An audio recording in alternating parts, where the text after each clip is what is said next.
पूर्वांचल के बाहुबली ब्रजेश सिंह को तो आप सभी जानते हैं। आज इस वीडियो में हम ब्रजेश सिंह की ही चर्चा करेंगे। ब्रजेश सिंह वैसे तो भारतीय जनता पार्टी के नेता हैं, लेकिन आजकल भारतीय जनता पार्टी के नेताओं से इतर वे उत्तर प्रदेश में भारतीय जनता पार्टी के संगठन के नेताओं के साथ ज़्यादा देखे जा रहे हैं। मसलन उनकी नज़दीकियाँ और उनकी गतिविधियाँ इस वक्त सुभाषपा के राष्ट्रीय अध्यक्ष ओम प्रकाश राजभर और निषाद पार्टी के अध्यक्ष संजय निषाद के साथ ज़्यादा है। कारण ये है कि भारतीय जनता पार्टी ने उन्हें अभी तक किसी भी विधानसभा या और किसी सीट पर अभी टिकट नहीं दिया है। ऐसी दशा में ये देखा जा रहा है कि भारतीय जनता पार्टी अक्सर आपराधिक पृष्ठभूमि वाले नेताओं को ज़्यादा तरजीह नहीं देती है और इसलिए उनके लिए सबसे बड़ा मुफीद ये रहेगा कि वह भाजपा की सहयोगी पार्टियों के साथ तालमेल करें और वह किसी विधानसभा पर विधायकी का टिकट 2027 में प्राप्त करें।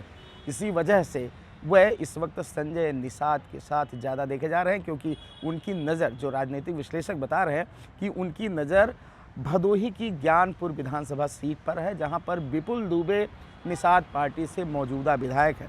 विजय मिश्रा का वो गढ़ माना गया है। सपा की पारंपरिक वो सीट रही है, लेकिन लोगों का मानना है कि इस बार भदोही के ज्ञानपुर विधानसभा सीट से ब्रजेश सिंह चुनाव लड़ सकते हैं।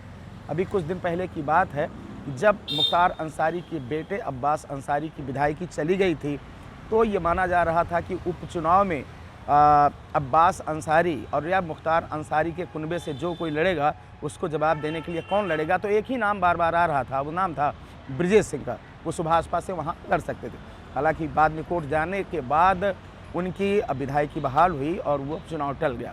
बात कर लेते हैं लोकसभा चुनाव की, नरेंद्र मोदी के चुनाव की। वाराणसी में बताया जाता है कि ब्रजेश सिंह और उनके समर्थकों ने वाराणसी की तंग गलियों में घर घर जाकर प्रधानमंत्री नरेंद्र मोदी के लिए कैंपेनिंग की थी। जब चुनाव नतीजे आने शुरू हुए तो दोपहर बाद तक प्रधानमंत्री कई राउंड अजय राय से पीछे चले, लेकिन बाद में उन्होंने बढ़त बनाई और जीत हासिल की। राजनीतिक विश्लेषक और वाराणसी की राजनीति को करीब से समझने वाले लोग बताते हैं कि इस जीत में ब्रजेश सिंह का बहुत बड़ा रोल रहा। ब्रजेश सिंह के बारे में बता दें कि कई सारे आपराधिक मुकदमे उनके ऊपर हैं। 13 साल वो जेल में रहे। सन 2012 में सैयद रजा विधानसभा से उन्होंने निर्दलीय चुनाव लड़ा। निर्दलीय चुनाव वो हार गए। फिर 2016 में भदोही चंदौली प्राधिकारी सीट से वह एमएलसी हुए। अब इस वक्त वह भारतीय जनता पार्टी में, अभी तक वो विधायक नहीं बन पाए हैं। उनकी पत्नी अन्नपूर्णा सिंह भी एमएलसी रह चुकी हैं। उनके भतीजे सुशील सिंह भी विधायक हैं। उनके घर में और भी कई सारे राजनीतिक पद हैं।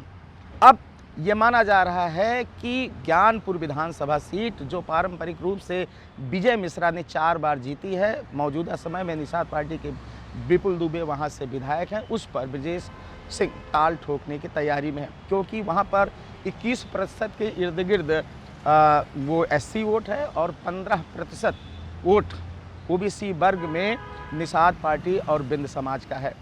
साथ में ब्राह्मणों की भी वहाँ बहुलता है। ओबीसी समाज भी 40 से 45% की संख्या में वहाँ पर है।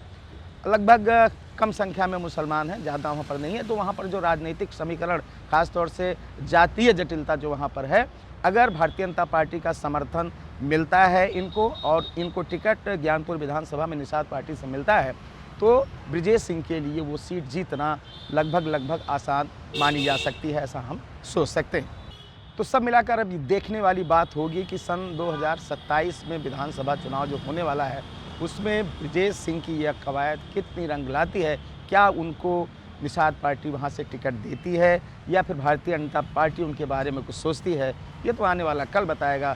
फिलहाल संजय निषाद के साथ उनकी नज़दीकी और उनके साथ कई कार्यक्रमों में शिरकत करने की उनकी तस्वीरें इस वक्त वायरल हो रही हैं, जिससे राजनीतिक हलकों में अलग अलग तरीके की चर्चाओं का बाजार गर्म है। खबर में यहीं तक। कमेंट में अपनी राय हमें बताएं। ये वीडियो आपको कैसा लगा? देखते रहें अनादि टीवी यूपी। मुझे दे इजाज़त। नमस्कार।